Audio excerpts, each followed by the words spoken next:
Another na makapal talaga ang mukha. Grabe. Ito oh. Sabi niya, ipapadeport daw ako ng mga anak ko dahil ayokong magpadala. Wow. 54 years old na ako at OFW. Pero pakiramdam ko na sayang lang ang lahat ng pinagpaguran ko. Hindi rin naman nakapagtapos sa mga anak ko at ngayon ay itinigil ko na ang pagbibigay ng sustento sa kanila. Dahil doon, gusto na raw nila akong kasuhan at ipa-deport para pare-pareho kaming maghirap. Dahil wala na raw silang napapakinabangan sa mga kinikita ko. Grabe! Sobrang bigat ng dinadala ko dahil may sarili na silang mga asawa. Pero tila mas gusto pa nilang makita akong nahihirapan. Gulong-gulong isip ko at minsan tinatanong ko ang sarili ko kung ano ba ang kasalanan ko at bakit ako napunta sa pamilyang ganito. Sa edad kong ito na sana'y pahinga na ang hinahanap ko. Oh my goodness, grabe sila ha. Alam mo, ang problema din yan sinanay mo siguro sila, okay? Pero ano nga bang magagawa mo? Minsan meron talagang may mga tao na hindi talaga nakikinig kahit anong gawin mo. And anyways, itong mga anak mo, grabe. Hindi na sila mga minor, may mga asawa na nga, sabi mo, 'di ba? May sarili ng mga pamilya. Mother, wag kang matakot. Block mo yung mga anak mo, huwag mo nang kausapin. Bakit alam ba nila kung nasaan ka? At anong rason kung ipapadeport ka nila? Sige nga. Baka pagtawanan pa sila doon sa kung saan man sila magpapadeport. Ang kakapal ng mukha. Baka, oh my God, dapat may sila pa ang kasuhan kung tutuusin dahil inabuso ka na nila, ginawa ka nilang slave.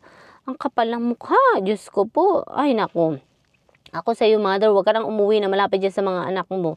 At kay pag umuwi ka diyan, ay kawawa ka. Diyos ko.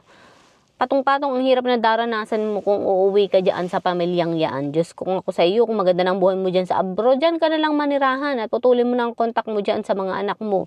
Mga walang hiya. Yun ang masasabi ko, grabe. Ang kakapalang mukha, ano ka, slave nila? At sasabihin wala ng pakinabang sa pinapadala? Ang kapal nila ha. Tinulungan mo na sila para makapag-aral. Ano yun? Problema na nila yun kung hindi sila nakapagtapos. Kaya mo nga sila tinulungan na makapag-aral para pag nakatapos na sila ng pag-aaral, may panlaban sila para sa sarili nila para mabuhay. Okay? Ang nangyari is hindi nag-aral at nag-asawa na lang. So, anong may ilaban nila sa pagdating ng panahon? Kung sila ay, halimbawa ay maghanap ng trabaho, hindi sila nagtapos ng pag-aaral, paano sila lalaban? Kasalanan na nila yun. Sila ang pumili ng choice nila sa buhay, ng landas sa pinili nila sa buhay, ng landas sa tinahak nila sa buhay, hindi ikaw. Kaya, Diyos ko, grabe. Ay, nako, mother. Hindi mo nakasalanan yan. Kaya ang mabisa mong gawin is putulin mong communication mo sa kanila. I-block mo sila. Kahit paanak mo sila.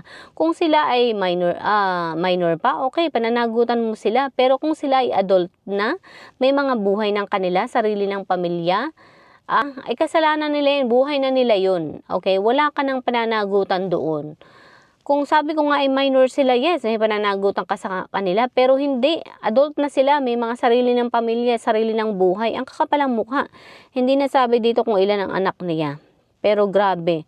Pare-pareho maghirap. Ang kakapal ng mukha. Grabe. Masyado kang mabait, mother. Alam mo, inabuso ka ng sarili mong mga anak. Grabe, may mga ganito palang tao, no? Ay, nako. Grabe. Ayaw mo sila ipa-deport, ba't ka maniniwala sa sinasabi nila? Tinatakot ka lang nila para tuloy ang pagpapadala mo sa kanila. Hayaan mo sila, wag mong pansinin. Ako sa'yo, bablock ko yung mga yan. Grabe, ang kakapal ng mga pagmumukha. Grabe, ano ka? Slave? Na wala ka ng pakinabang? Naku, matindi ka pa sa slave, mother. Wag na lang nating iyan kasi. Ay, grabe, meron palang ganito. Sobrang sama. Hindi ako makapaniwala na may mga ganun palang tao sa mundo. How dare you? Okay. Hanggang dito na lang. Alright. Bye.